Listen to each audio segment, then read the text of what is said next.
Bienvenue mesdames et messieurs à votre magazine d'investigation, la version originelle.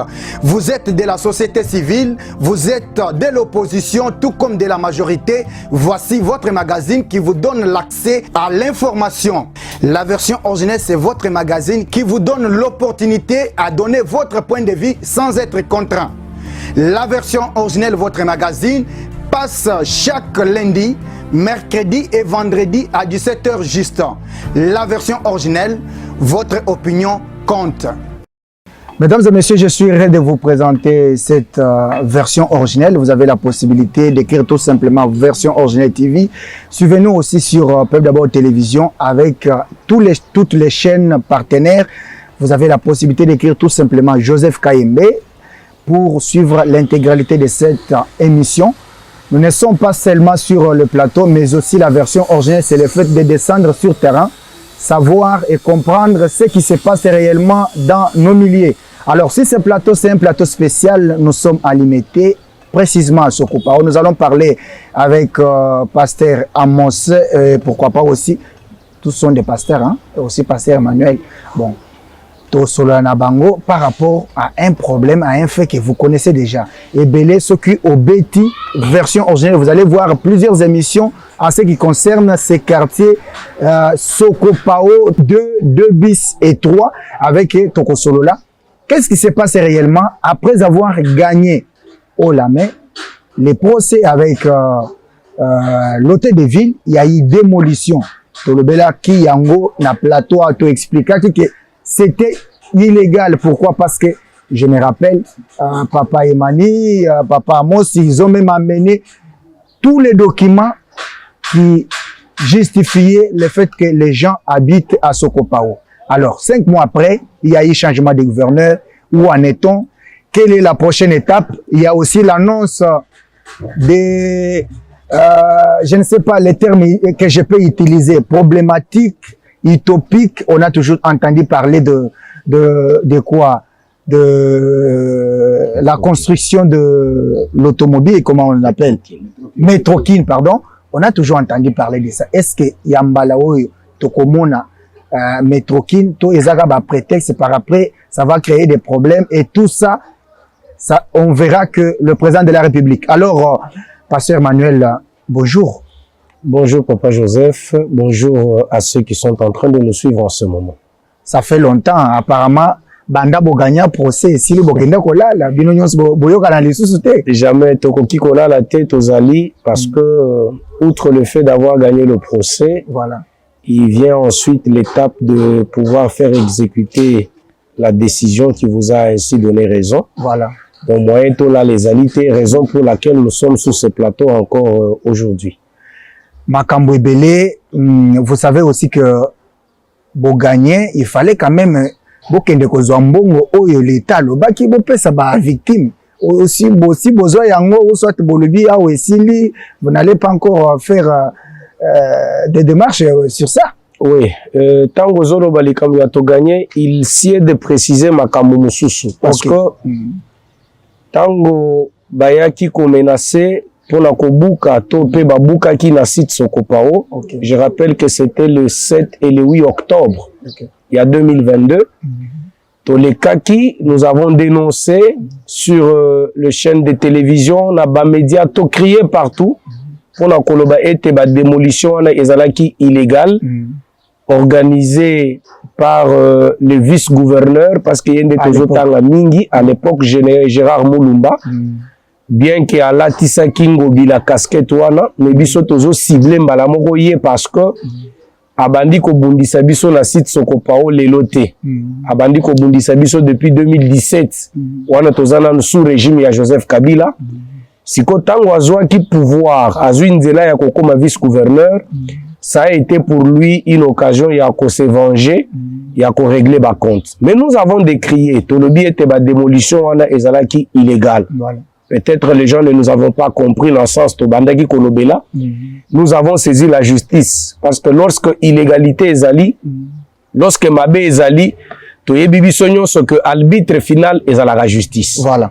Tu es la justice contre hôtel de ville pour na kofunda tokola kisa ete arrêté oyo Ngobila asignaki pona koya kobuka na Sokopao arrêté wana ezalaki illégal parce que Sokopao eza déjà na ba mikanda nyonso eza na ba arrêté ministériel eza na ba jugement voire même l'arrêt à Conseil d'État donc gouverneur a kokite kobuka une décision ya Conseil d'État. Les gens n'avaient pas compris, mais toqué la justice, justice il y a des délais qu'il faut respecter, surtout en matière administrative, mais en fin de compte, tous qui gagnent des causes.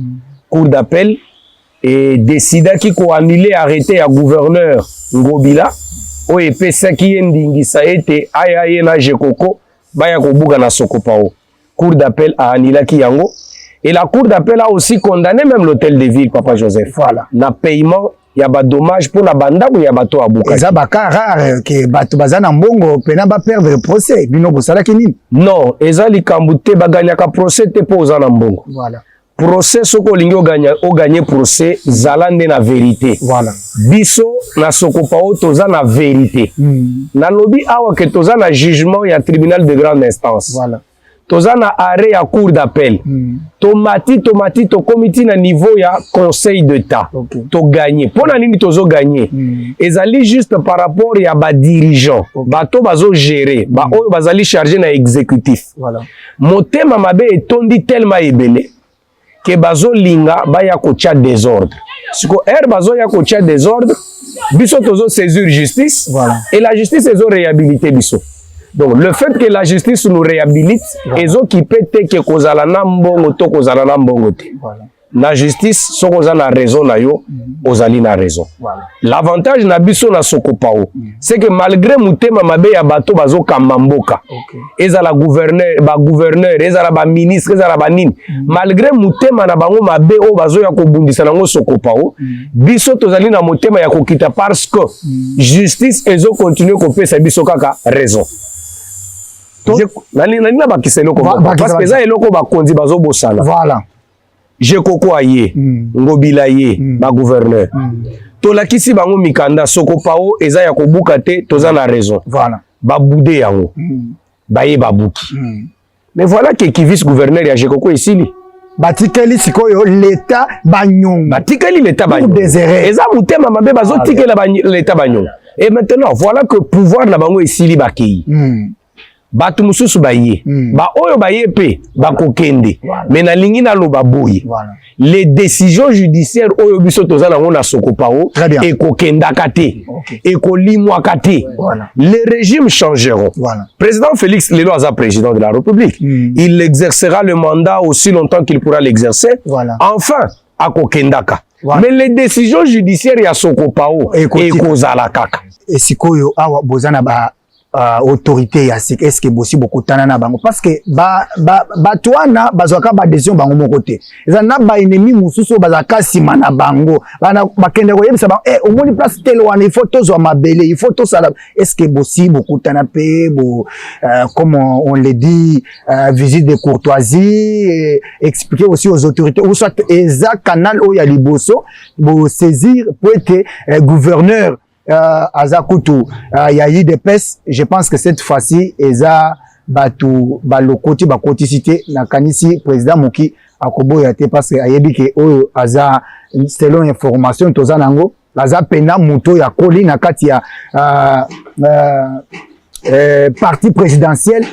Ça serait quand même différent de ce que on a connu. Alors est-ce que ezambala liboso bolobela to bosi bosala quand même moi présent prise de contact? Oui, ndenge tozali na Sokopao tozali organisé. Il y a tout un comité, pena kati ya comité ba organe ezali, chaque organe, chaque département est chargé na musalo esengeli. Ndengo lobi l'avantage cette fois-ci oyo tozali ko kanisa ezali que gouverneur tozui l'excellence Daniel Bumba on azali ko pesa mbote avec tout le respect possible. Voilà.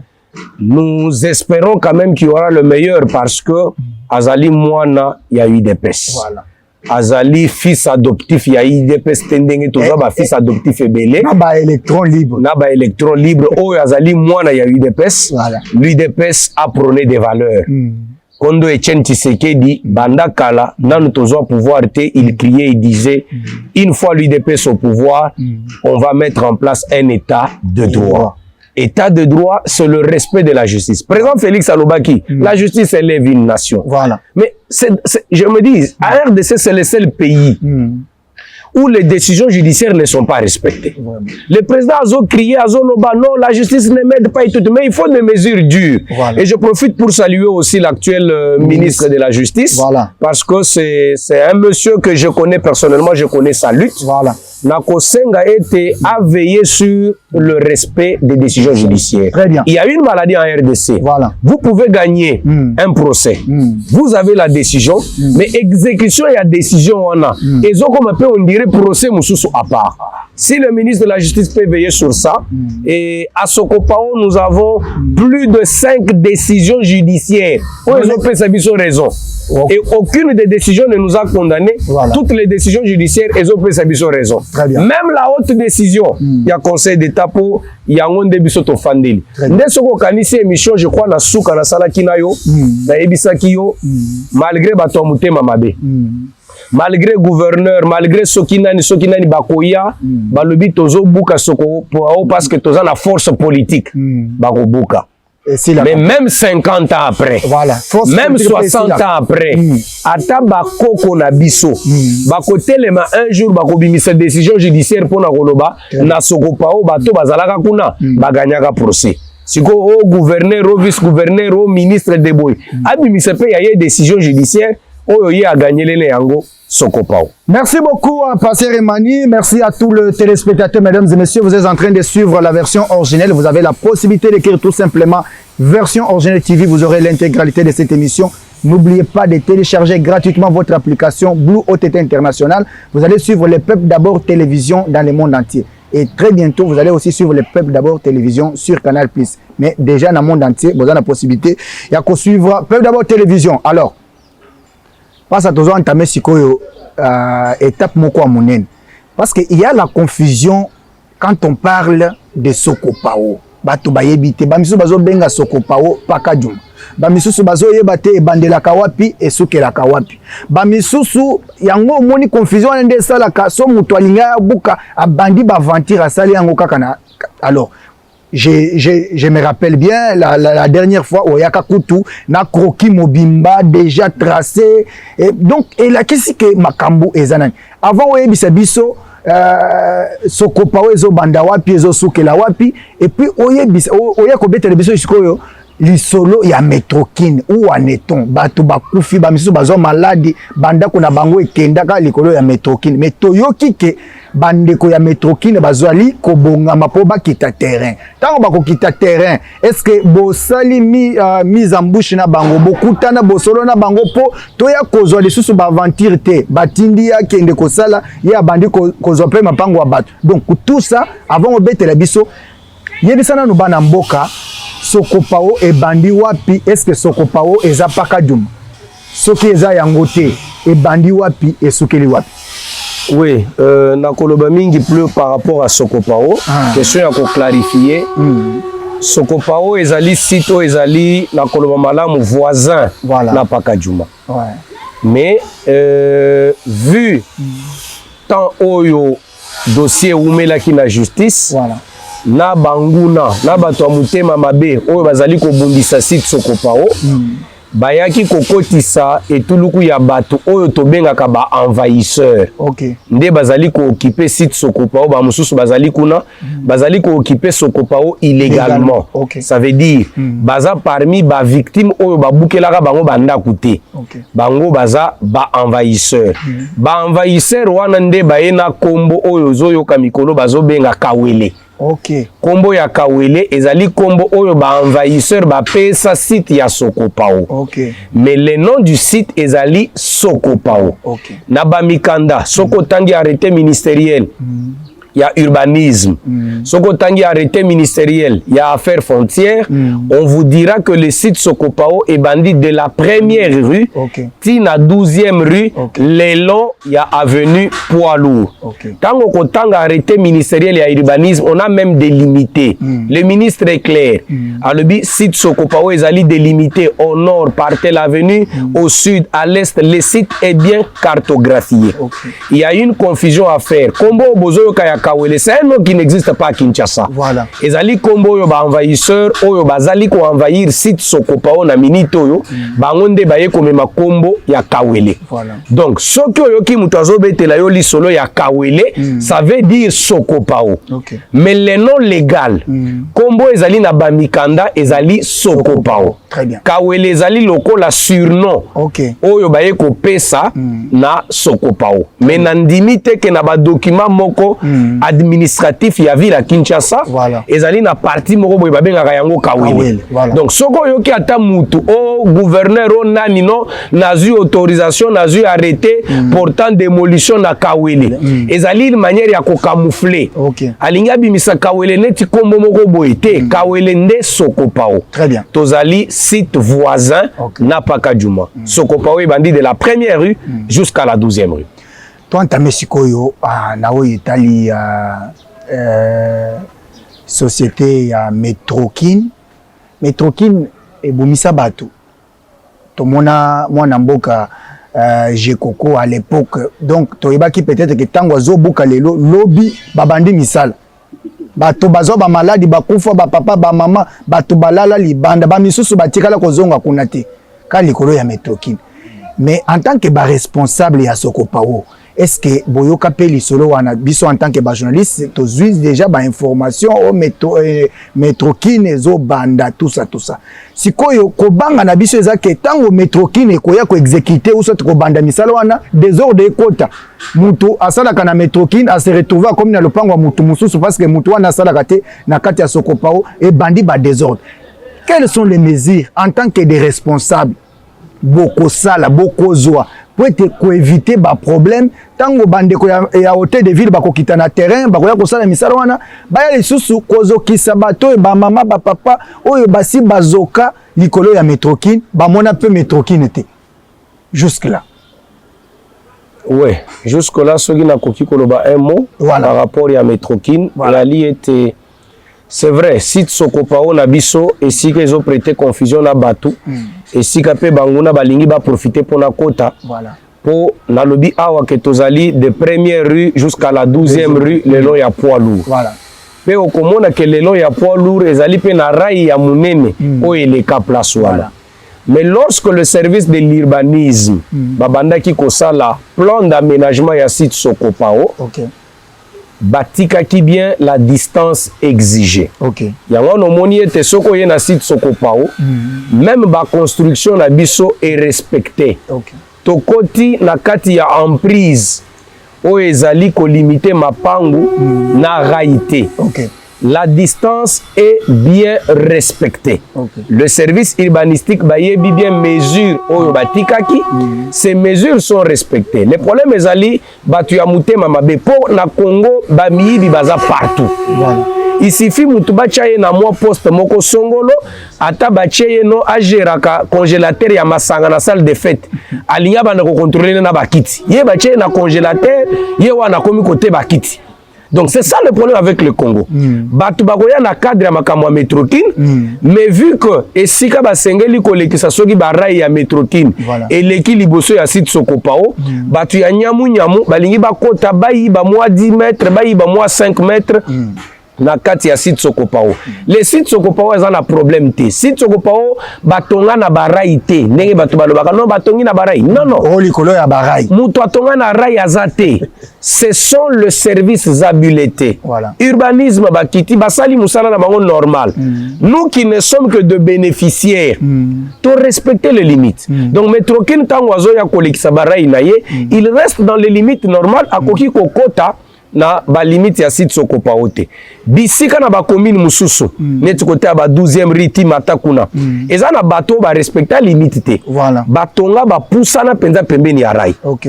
Mais vu que ici est Oumeli, vu que les affaires foncières assez appelé ça même ba titre place wana. Vous avez appris que Metrogi na lobi ba ko indemniser bato wana pour que ba ko kana ko ben de distance o esengeli. Ce qui n'est pas le cas à Sokopao. Voilà. À Sokopao toute la distance est respectée. Okay. Mais bato nyamu tangu bakolinga koya bakolinga babimisa Sokopao lokola ezali site moko illégal. Très bien. Po bazui eko ke tokendaki na hôtel de ville na justice biso bato Sokopao to gagné hôtel de ville.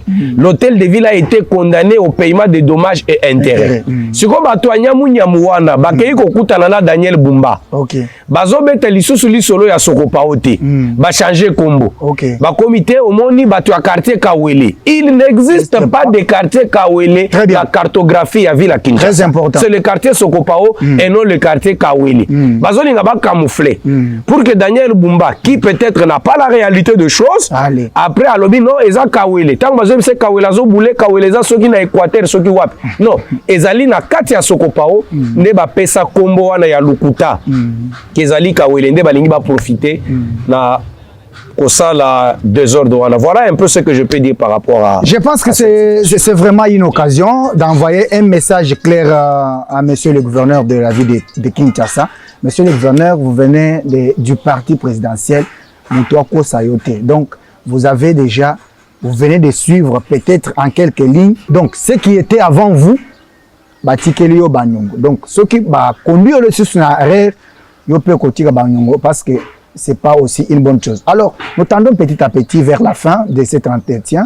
Nakanisi, Passer Ramos P. Azana Liloba ya Koloba. Par rapport, il y a Oyetali à limite parce que Balobi 30 mètres. Passer Remani à Outi Koloba qui Binonon se posa passe yango moni qui prière na bino sali qui bo gagner procès. Alors, Passer Remani à Lobi qui limite eza ya 30. Est-ce que 30 côté nyonso au kitipe na terrain aux a rassuré que 30 mètres ezali respecté ce qui ezali yango okoyebisa ba kongomani nyonso ce qui est respecté te muto respecté te et ko sale mandenge nini Passer Ramos. Bon, en fait, merci beaucoup pour la question. Na lingi kozongela, je crois Passer Mania a lobby presque makambo nyonso na lingi ko ajouter un peu et puis ko tia CT et loko moko alobi loko moko ya mutuya là où il a voulu un peu expliquer différence entre Kawele na Sokopao. Voilà. Parce que biso na Sokopao tozali ba bénéficiaire ya arrêt ya cour d'appel ou est condamné hôtel de ville. C'est que hôtel de ville au jour d'aujourd'hui, même à Mikolokoya, Aza sous na droit et à co-signer. C'est-à-dire gouverneur Aza na mêlié à co-signer le sous arrêté à la dans l'essence à démolir Sokopao. Ça ne peut pas se faire. Okay.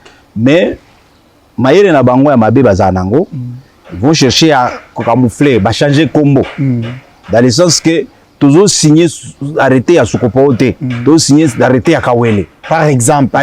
Voilà. Alors, erreur wana ba sel sango gouverneur te. To yebi que gouverneur o ya ye to na ye confiance. To yebi que aza vraiment mwana ndako akusala musala o ye sengeli. Alors Kawele ezalaka te ya wana Sokopao. Eza ba appellation ka bato bazobenga. Ezaka Sokopao de première rue jusqu'au 12e rue. Deuxième chose na ngina tia moi c'était eza par rapport eza communiquer mo boye uti ko ya Mikolo. OK. Je crois hôtel de ville bazaki en réunion na Kin Métro. OK. Na kobima na bango na réunion wana balobi makambo ya déguerpissement ya bateau bazana kati emprise. OK. Emprise eza nini? Emprise ezali les 30 mètres où eza le long ya va ferré au babengi rail principal et bandi de la gare centrale jusque nani aéroport. Voilà. C'est-à-dire ils ont en prise. En prise ils ont à 30 mètres, c'est-à-dire 15 mètres de part et d'autre. OK. Urbanisme tangwayaki awa kosala musala na ye. Après varaki en prise wana. C'est-à-dire na Sokopao biso to na problème ya boyeboyité. Très bien. au moins que tant que tu as qui ba technicien il y a kin métro ba yebisa biso alobité awa bo respecter la bino 30 mètres la bino mais sauf que kin métro vous avez besoin à ça la terrasse ou mur mais en ce moment là tu as besoin on va peut-être 30 mètres et 3 mètres ou 5 mètres na katia limite au prévu oyo l'état tikaki en ce moment là sauf tu 3 mètres tu peux pesa bino to indemniser bino mais tout le monde que bino côté na bino pour respecter na bino ça c'est qui métro na réunion la bango ba uchikoya balobino ils vont indemniser déguerpir bato bazana en prise ça dit 30 mètres place et faire fâcher biso c'est quoi c'est quand ils disent après 30 mètres et aussi bato bazana les quartiers Kawele là to yebi erreur salami na ba communicateur très bien ou bien et salami na communicateur ou bien et salami na réunion basali wana po Kawele gouverneur lelo akoki ko signer arrêter mususu ça c'est très important il faut sale maté zo ka sali yango c'est que a violer mobeko a violer mobeko akosala ngote alors il faut tant toye awa toye pona ko créer ko expliquer ba konzi surtout ba kotisika que différence ezali na limité sokopao tozali na ba voisin na paka juma de première rue jusque 12e rue c'est-à-dire soki kin métro ko sala musala na ye azo sala musala na emprise très bien emprise ya 30 mètres bango mo basi baye boko tala na ba bilili boko mona ke bazala ba numéro ba koma ki na ba mir ba komi ba che wana bara I28 I kota puisque pour nous déterminer que limite place to kusuki sa musala biso yango c'est-à-dire que ba kin métro akoya te mukolo il y a déguerpissement à Rosalate ba to bakoya ko sa déguerpissement eza hôtel de ville so mabela bango bayaka au lieu basuka na limite prévue à 30 mètres ba ko kende 40 mètres ou 50 mètres et loko wana tozo attirer attention il y a ministre de la justice gouverneur excellence gouverneur Daniel Bumba Oyaye atalisa ba bato bakosala musala wana malamu ba respecter limite ba kende libanda ya limite prévue te po awa biso tona muto akosa ete ke tozana mikanda te très bien tozali na ba décision judiciaire très bien tozana ba acte administratif c'est-à-dire arrêter la création de parcelles ya sokopao ezali très bien tozali na arrêter à désaffectation c'est-à-dire la sokopao bato musu bakanisaka non ezali domaine moko privé de l'État non c'est un domaine déjà désaffecté et c'est longwa na domaine privé de l'État comme la domaine public de l'État c'est-à-dire muto akosate soki bazana besoin d'information toza bien structuré très bien toza bien structuré tozali pour na ko accompagner Metrokin ezali vision ya chef de l'État tozo ko appuyer yango à 100% très bien to ko s'opposer na vision wana te bazala besoin d'information sur ce qu'on nous sommes là balanda bato bazala ba intérêt parce qu'il y a des gens aujourd'hui bazala ba intérêt ya koluka bateka ndambu ya sokopao alors wana tokundima yango te très bien biso tozawa pour na mboka na biso kende liboso. Alors voilà un peu, on a compléter sur ce que le pasteur merci beaucoup. Je pense que c'est clair. Yo aux missions, au koya ko exécuter mission, il y a kobongisa place ya Metrokin. Donc ce qui est grave na oyo passer à Mosa Ocho koloba. Donc au lobby oya ko buka lisusu pe Kawele. Ozomona ke wana bokoluka lisusu ba problème. Alors je pense que le message a été clair. Comme ça, vous allez envoyer un message aux autorités. Peut-être, Pasteur Emmanuel, nous allons clôturer aussi avec un message particulier à ceux qui vont exécuter. Alors, Pasteur, vous avez quelques secondes ou quelques minutes pour envoyer un message particulier au gouverneur, au ministre de la Justice, aux autorités en général, même ceux qui vont nous suivre à travers les réseaux sociaux, responsable il y a Sokopao bazo yebisa déjà binoke il faut bobongisa parce que on ne veut pas encore connaître les mêmes sorts comme à l'époque de Jean-Tini Ngobile. OK, merci beaucoup. message ya liboso naza ko s'adresser na actuel gouverneur l'excellence Daniel Mbumba naza ko d'abord ko féliciter d'abord pour na élection na ye tozo féliciter surtout na Sokopao en tout cas il est le bienvenu alors eloko toza ko yebisa ye kaka que ayeba ke bao to ya succéder hein bato wana nyonso en tout cas la plupart basali musala ya malamu te. Ok. En tout cas azala vraiment na défi moko ko relever. Très bien. Il faut vraiment asala musala biso Sokopao toza ko tia maboko ko soutenir na musala zo sala. Mais il faut ayeba parti à Sokopao. Po bato mususu ba ko kosa ye makambo. Très bien. Soki azala besoin ya koyeba ba information Sokopao toza na ba avocat toza structuré bien. Très bien. Alors biso Sokopao bientôt là tokoya komona ye po topesa ye pe mbote tosola ye masolo muke. Très bien. To lekisa ye makambo itali Sokopao. Sokopao eza na ba titre. Sokopao eza déjà désaffecté. Sokopao ezali na ba décision judiciaire. Très bien. Alors muto ko sa yete. Lokola biso to gagner déjà nani procès tozaki nango na hôtel de ville na époque ya gouverneur Ngobila. Bientôt là toza koya il faut bandamiser biso bapesa biso mbongo na biso babukele biso bandako awa babukele ndako bandako na biso babuki yango. Alors il faut bafuta biso mbongo na biso il faut izonga tokotika yango te. Alors wana tokoya po to yebisa pe gouverneur po eza nyongo batikelier nyongo wana eza nyongo moko l'état lingaki aza nango te eza kaka ba autorité na ba intérêt na bango bakoti l'état nyongo wana. Alors mais tokoya epa ya gouverneur to ya kosenga nyongo wana. Deuxième message na so adressé na ministre de la justice. Na moni ministre de la justice aza koya penza na moto. Okay. Tozo féliciter que moto wana ekufa te. Okay.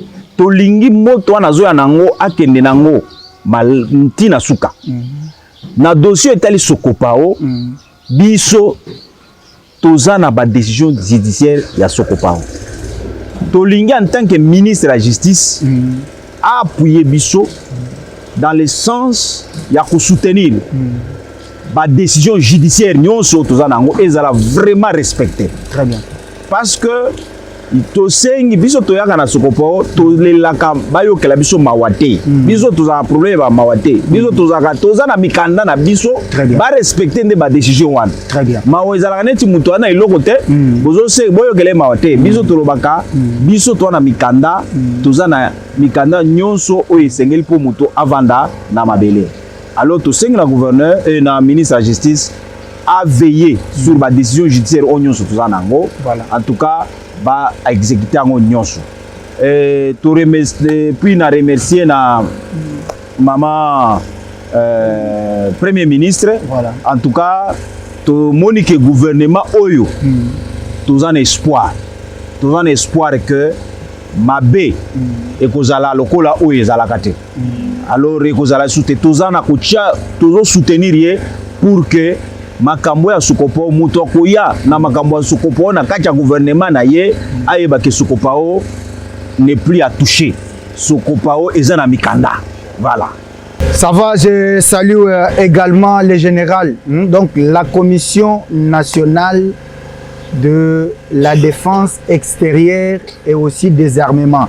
Mon général Placide Katumbaï. Donc je vous salue, je salue également honorable Wampanga. Donc les partenaires des versions originales, vous êtes nombreux. Les sénateurs Jean Tshisekedi, mon ami personnel, je vous salue, avec tous les élus. Donc Boza et Belna cité Binonion. Donc cette fois-ci, Herrero et Salamiwana, Tomona Yango, na Sokopao. Vous êtes déjà prévenus et vous serez toujours dans cette actualité. Alors, passer nous allons vers la fin, peut-être un message particulier pour ceux qui vont exécuter, parce que c'est ça les problèmes. Vous venez de le dire ici. Quelqu'un reçoit une mission précise. Voici ce que vous devez faire telle part. Quand les Congolais arrivent, ils commencent à créer aussi d'autres missions sur ce qui a été à sa charge. Vous avez quelques minutes pour un message à ces gens-là et puis on va clôturer l'émission. Merci beaucoup, Papa Joseph. Ouais. Avant de passer le message aux gens qui doivent venir exécuter, Ouais. moi je pensais qu'il fallait commencer avec le chef de l'État, garant du bon fonctionnement de toutes les institutions. S'il peut avoir l'occasion de nous suivre ou s'il ne nous suit pas, je crois qu'il a des services qui peuvent lui transmettre le message. Il va vous suivre sur Peuple d'abord, rassurez-vous. Le chef de l'État a beaucoup crié. Je me souviens de l'un de ses discours où il disait que la justice ne l'aide pas. Chef de l'État, moi je voudrais dire que la justice n'aide pas dans un certain angle, mais aussi il y a aussi l'angle où la justice a réellement fait son travail, mais les hommes politiques, les hommes prétendus forts, parce qu'il est ministre, parce qu'il est député, parce qu'il est gouverneur, ils bloquent l'exécution de la décision rendue par la justice. Que peut faire la justice à ce niveau, chef de l'État? C'est à vous de veiller que les décisions judiciaires rendues soient aussi respectées. Message à son Excellence, Monsieur le ministre de la Justice, Constant Moutamba, que je félicite une fois de plus. J'ai vu lors de sa remise et reprise à Yakinamboa, condamné sur la toile, mais j'avais compris ça à ma manière. Parce que na bamboa tochaka na banda kumusala ya mboa ezalaka ya kobengana mboa. Musala ya mboa plutôt ezalaka ya kobengana muyibi. C'est ce que je voulais dire. Donc ma manière de comprendre c'était que tant au ministre de la Justice à Yakinamboa, c'était une manière de dire que azui ngwende ya justice pour na kobengana miyibi nyoso. Miyibi bazaka ka bao bayiba ka mbongo ya l'État te. Miyibi pe eza bato balingi ko détourner biloko ya bato. Na sokopao tozwaka ba miyibi ebele. To dénoncer bango to funda bango. Sokopao azana ba décision judiciaire. Bao bagoya ko exécuter, rester dans les limites. Rester dans les limites de la mission oyo ba pesibino. Parce que na sokopao ata boche mangungu bobuki lisusu biso bato ya sokopao tokolemba te tokokende lisusu justice akopesa biso lisusu raison bokoya bobuki tokotika pe te parce que ezali eloko na biso tozali kosenga mawa te ndenge pasteur Amos alobi. Ce n'est pas une faveur que nous sommes en train de demander, mais c'est un droit que nous exigeons. Ezali droit na biso justice et reconnaître biso droit wana tokoki kotika yango te. Même si vous nous démolissez pendant 50 ans, nous serons derrière la justice pour dire à la justice baye kobuka biso lisusu. Justice à réhabiliter biso. Mais rassurez-vous, chères autorités, que les régimes changeront. Muto yozo buka lelo parce que yoza gouverneur, parce que yoza ministre. Lobby a mutuana oyebite. Tango ye pas comme gouverneur, tango ye pas comme ministre. Donc na mokili awa, tout est passager. Voilà mon dernier message. Merci beaucoup, mesdames et messieurs. Ça a été un réel plaisir de recevoir pour vous les responsables du site Sokopao. Ils ont bel et bien expliqué. Quand on parle de Sokopao, on commence de la première rue jusqu'à la 12e rue. Donc, Botika Lukuta, Botika Koko Sabato, O Kawele, Kawele Zalakate. Toi là, qui est là, peut-être toujours pour induire les autorités en erreur. Donc, moi, je suis dans la partie présidentielle. Bolingo me maye les na barrière. Bawe bakanisa bazaba tout puissant. Lelo basoka wapi. Tout puissant za la kakanzam. Je vous retrouve très prochainement avec un autre invité, mesdames et messieurs. Vous avez la possibilité d'écrire tout simplement Version Originelle TV pour suivre l'intégralité de cette émission. Écrivez aussi Joseph Kaimbe sur Facebook. Vous aurez l'intégralité de cette émission. Merci. À bientôt. Bienvenue mesdames et messieurs à votre magazine d'investigation, la version originelle. Vous êtes de la société civile, vous êtes de l'opposition, tout comme de la majorité. Voici votre magazine qui vous donne l'accès à l'information. La version originelle, c'est votre magazine qui vous donne l'opportunité à donner votre point de vue sans être contraint. La version originelle, votre magazine, passe chaque lundi, mercredi et vendredi à 17h juste. La version originelle, votre opinion compte.